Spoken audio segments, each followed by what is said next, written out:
So, hi, I'm Mel. Thank you so much for speaking with me today about your new show, The Porter. I'm very excited to talk to you about this. So, for you, I want to start there talking about just how black the show is, just how it's just all about black culture and black history, black Canadian history in particular, and American history, because what the story does tie into like the connections of black people in the early 1920s in Montreal, Canada, and in America. Mm-hmm. It's amazing to be a part of a conglomerate of black people that are producing the show, and yeah, they're producing the show where it gives a shorthand to the experiences. It gives a level of intimacy and just a lived experience. I've experienced that quite a lot in my career, so it's not an anomaly to me in the way it might be to some other people, but it's definitely nice. You know, it's a definitely nice thing. I remember directing a film the last year, and I said to myself, man, white people feel like this all the time. You know what I mean? And so it's really nice. It's very nice. Yeah. Yeah. So I love how you just put that in. Yes, you made a film Boston Day. So congrats on that. I didn't have a chance to see because it wasn't available for me here. But It's congratulations on that. It's coming. Oh, it's going to be available in Canada soon? Yeah. We just did a deal with Sony, and so Sony's going to take the rest of the world on. Yeah. Good. Right. So like you like going from that, like your film is the first film that is the first all black cast holiday film produced in Britain. And this show, like The Porter, is very much all about, like we said, black history and black representation on screen and in Canadian history. Like this doesn't happen very often. And I think in particular with your characters, the characters are so different. None of them, for instance, are stereotyped. None. Like for me, Junior is very he like they're all you Junior, Zeke, Marlene, Lucy, Faye, they're all individual characters and they all have their own stories. And for Junior, his is very interesting because he takes a path that you wonder, like, are you really thinking this through? Like the whole time I'm watching, I'm like, are you considering the consequences of your actions? Because he's very determined, right? He doesn't want to work, as you would say, quote unquote, for the man. You know, he wants to forge his own path. And for you, like, what do you think about this? What is that? What drew you to him in particular? Like, just how strong-willed and just how strong-willed he is as a character. Is that what really drew you to him at first? I think for me, I like it. I was drawn to him specifically. One, I was drawn to the time. I love the 1920s. I love that era of, like, you know, it feels a bit like the Wild Wild West, and where the world was still kind of, in many ways, innocent because we weren't in the age of information. So I like that. And then with Junior, here is a man that plays the trumpet. He was a previous soldier.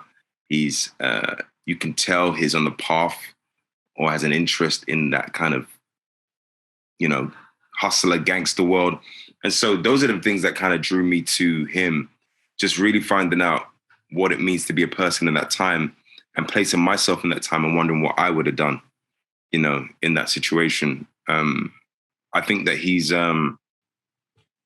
just a very, very powerful character that's willing to die on his sword. And for that reason, those are the things that I like to explore, you know, as an actor.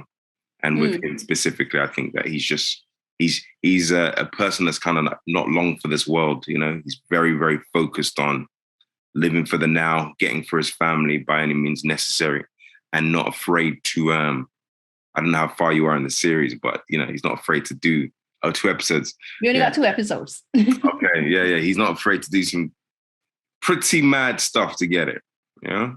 Yeah, that's the thing. Like you just said something that I think is super interesting. Where you said like he's not long for this world, and like as you're watching, like I only got to see 2 episodes, but like, as I'm watching you, I think I can see him dying fairly quickly. And I have it in my contracts not to die, so. I'm joking. No, go ahead. That's a great clause. Add that clause in your contract for sure. But like even if he doesn't, that, but you like that's a thought in the back of your head. Like he's going to get on the wrong side of the wrong person on the wrong day, right? And you just think he's so stubborn. And he's very he's a bit arrogant as well. Like he thinks he always knows everything. He's 2 steps ahead of everybody. And You there's got a all that in character. 2 episodes.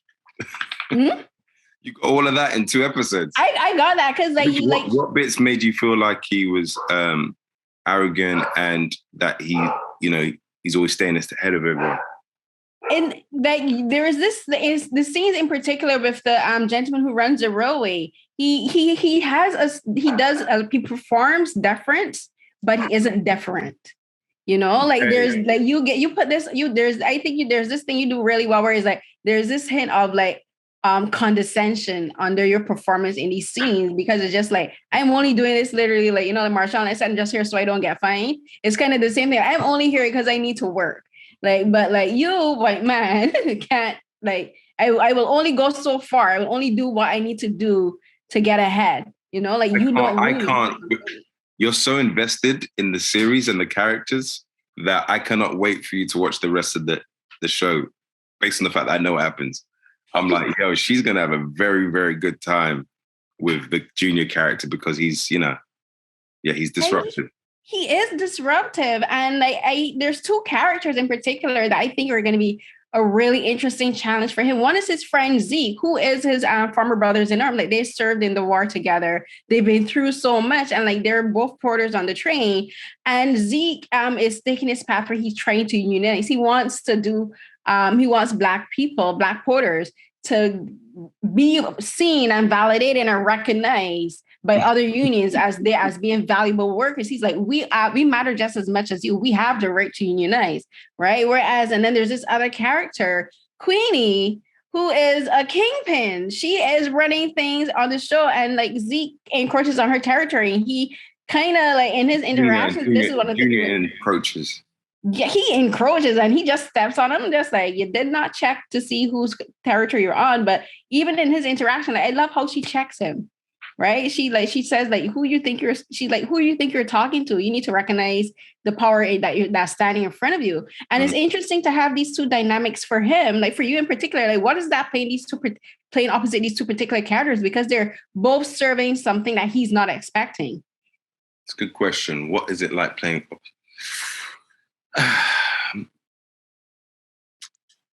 It's a very difficult question to kind of answer because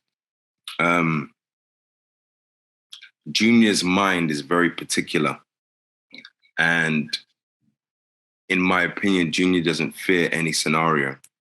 And as we come to go through the series, you'll find why he doesn't. You'll find out what happened to him during the war and how that has shifted and shaped his view of the world.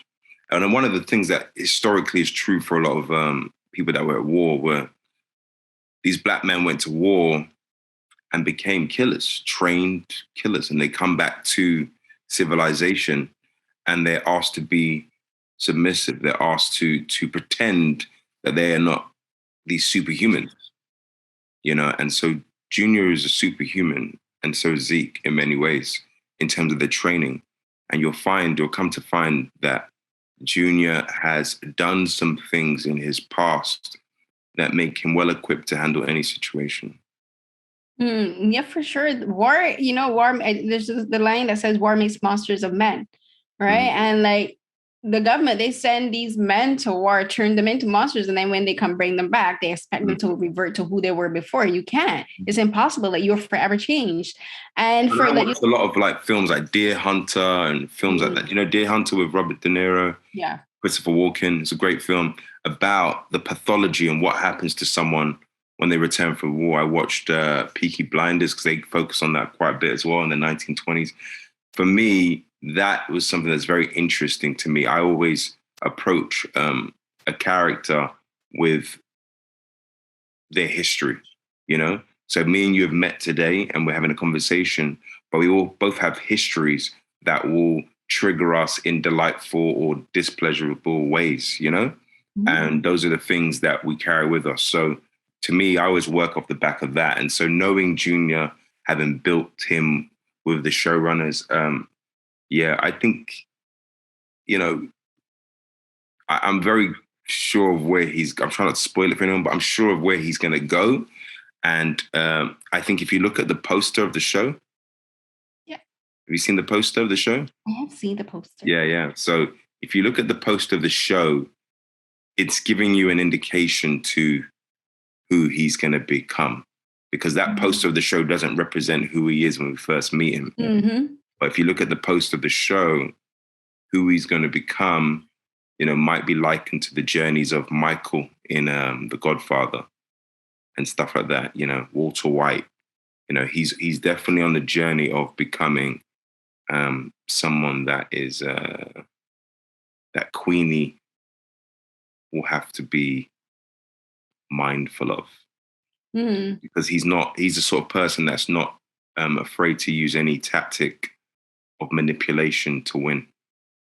Yeah, I caught that because he's very quick with it, as in like he immediately spots an opportunity where we're like literally like a minute before there wasn't one, and he finds say I make a way out of no way, and he's the personification of that.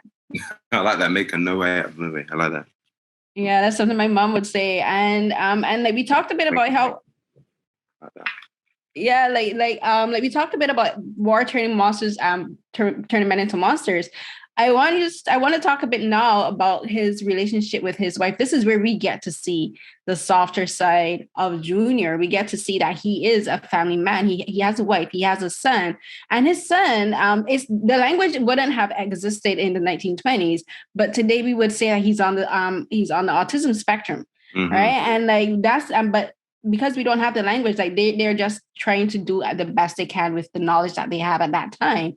And for you, I think I want to know about your thoughts on showing this particular aspect, because again, when you talk about people that exist in the autism spectrum and talk about representation on screen, we do not get to see Black people, Black children, and Black parents experiencing these struggles and facing these daily, not battles, because there is nothing to fight, but trying to find out what they need to do to provide for their son, but then also provide for each other as husband and wife, because they have to be a family unit and support each other.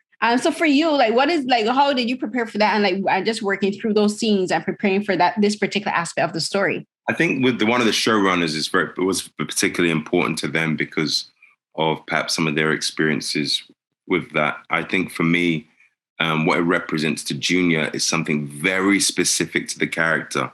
And it's this magical thinking. And this magical thinking is that if I'd not gone away to war, which he says in later episodes, actually, damn, someone asked me what was my favorite line from the show, it would have been that.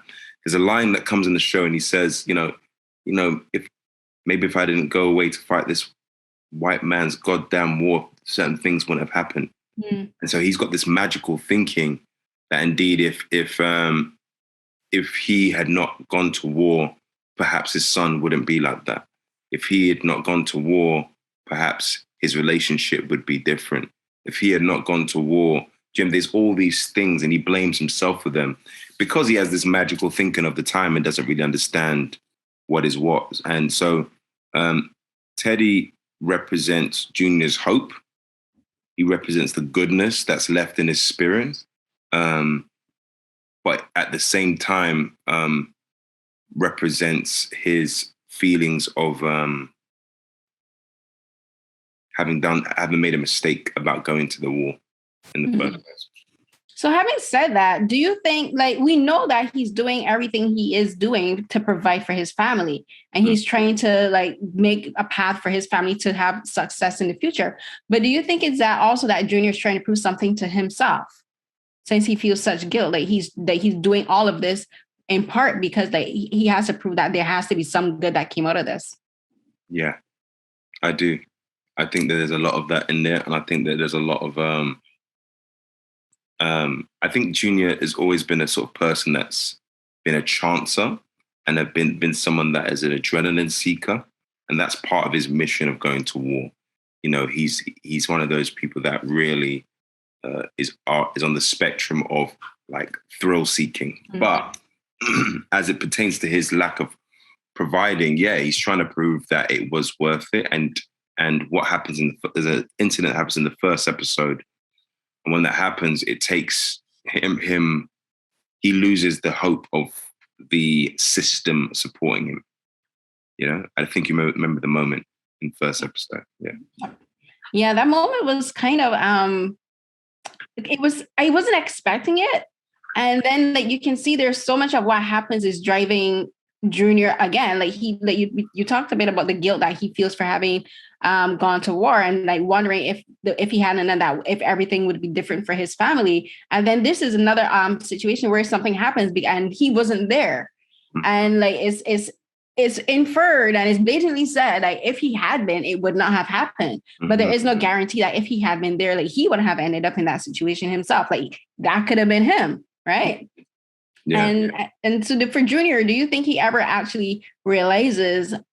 Like you said, he's a thrill seeker, and he like today in today's language, we say he's an adrenaline junkie, right? And like, do you think he ever realizes like just how much danger he is in any given situation? Like even in Queenie, I had the scene with Queenie. I was like, she could pull out a gun and shoot you right now, son. It's true. Does he? Yeah. I mean, it's for people like that. I feel like it's not about whether or not you realize you're in danger. It's how am I going to control the environment? You know, there is a real key thing that was born in him, I think, after war, which is, you know, how am I going to control the environment? How am I going to control the people? Even in returning to his relationship with his wife, you know, they've not seen each other, I propose, in about 3-4 years. You know, it's a long time. And there's a lot of secrets that have happened between them both, you know. And I really wanted to explore, actually, you know, when a man goes away to war during that time, how are they behaving? Have they got, you know, when a man's even a porter and he's traveling, has he got other wives? Has he got other lovers? He's got other children? What happened? What are the real things that occurred? And so I kind of put that into my backstory of thinking about it, and came up with a few thoughts. Mm. And speaking of a backstory, he has an accent, and he speaks with a dialect, a Caribbean dialect and accent. And I love hearing that. Me personally, being from the West Indies, I just love hearing that. So I want you now to talk a bit, like, because I read that your parents are Caribbean, and like for you, like just being able to interject that part of your own heritage into this story, not personally, but then also is again another sign to people like West Indians and Caribbean people have been living in Montreal and in Canada for very, very long. And so like just talk a bit about inserting that part of your own identity into the story.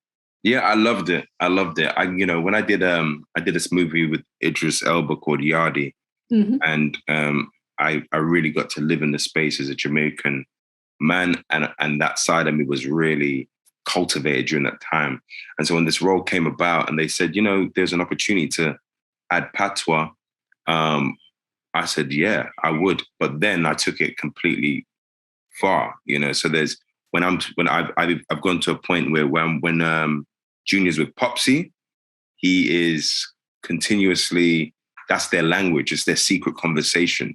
And I think it's very dynamic to see a character that speaks in this North American accent. And then when he's speaking, he's got the North American accent with his boys and his family. Then he's got the North American accent when he's speaking to the customers. And then he's got this other version of himself when he's around people that are from his culture. And also that accent in that moment in episode 1 also shows us that he's constantly an outsider. Because everyone else, most of the people around him, including his wife, are, you know, Canadian born, but Junior's not. Junior was born in Jamaica and came over around the ages of 10, 11 years old. And so there's a confidence that happens when you are born from the global majority. Like when you are in a place where you're the majority and not the minority, there's a difference in the way you carry yourself. And there's an indignation in what you think you deserve. You know, if we go back to, Marcus Garvey plays a part in our show, and it's the same thing. There's a certain level of righteous indignation because you were born into a place where people look like you, even though there's similar type of oppression. Yeah, no, I completely get that. And it to me, like those scenes kind of symbolize, especially for a lot of for those people, for people who speak with various accents and dialects, like when we really get into, when when we're either really comfortable in the situation, like when we're comfortable with the people we're around, we let our full accents, our full pattern, our dialect, everything slip on. That's how we are. That's like where we are in our comfort zone. But then there's also moments of stress where like it's just like you trigger us, and this is gonna come out there too, right? So it's interesting to see how those play out in different scenarios on screen, and especially the situations that Junior is in. For sure. I love it. It's true to life as well, isn't it?